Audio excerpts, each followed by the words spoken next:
நண்பன்ல ஏதுவான் நல்ல நண்பன் கெட்ட நண்பன் நண்பன்னாலே நல்லவன் தான். ஸோ அந்த மாதிரி தாய்ப்பால்னாலே நல்லது தானே. இதில் தாய்ப்பாலில் சத்து இல்லை, சத்து இருக்குது, அந்த மாதிரி எதுவுமே கிடையாது. இதுலேயே ரொம்ப ஸ்பெஷலான ஒரு ஃபுட்டுன்னா அது வந்து குழந்தைங்களுக்கு தாய்ப்பால் தான். உலகத்தில் தாய்ப்பாலோட சிறந்தது எதுவுமே கிடையாது.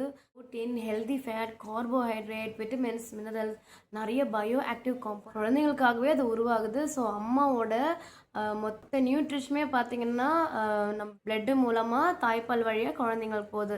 ஸோ நம்ம சாப்பிட்ற ஃபுட்டு டைரெக்டாக நம்ம ஸ்டொமக்குக்கு போய் அதுக்கப்புறம் அது டைஜஷன் ஆகி பிளட் ஸ்ட்ரீம் வழியாக தான் அந்த நியூட்ரிஷன் தான் பார்த்திங்கன்னா பேபிஸ்க்கு தாய்ப்பாலாக கன்வெர்ட் ஆகி போகும். ஸோ இது வந்து டைரெக்டாக நம்ம சாப்பிட்ற ஃபுட்டு அப்படியே பிரெஸ்ட்டுக்கு போய் ஃபுட்டு வந்து பேபிஸ்க்கு போகிறதில்ல. ஸோ அதனால் நம்ம மதர் சாப்பிட்ற ஃபுட் வந்து குழந்தைங்கள அஃபெக்ட் பண்ணுமானா கண்டிப்பாக அஃபெக்ட்.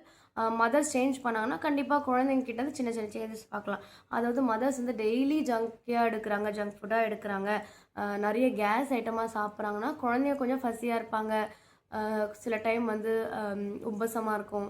ஸோ இதெல்லாம் சின்ன சின்ன சேஞ்சஸ் தான். பட் அது வந்து குழந்தைங்களோட க்ரோத்தையோ குழந்தைங்களோட ஹெல்த்தையோ அஃபெக்ட் கண்டிப்பாக பண்ணாது.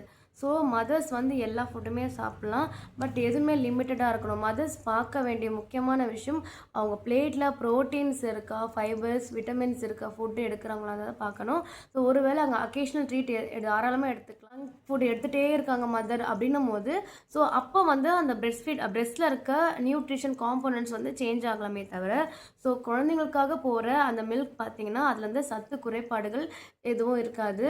ஸோ இதை நிறைய கைனகாலஜிஸ்ட் அழகாக சொல்லியிருப்பாங்க. இது வந்து எல்லா மதர்ஸ்க்குமே இருக்க ஒரு ஓன் எக்ஸ்பீரியன்ஸும்.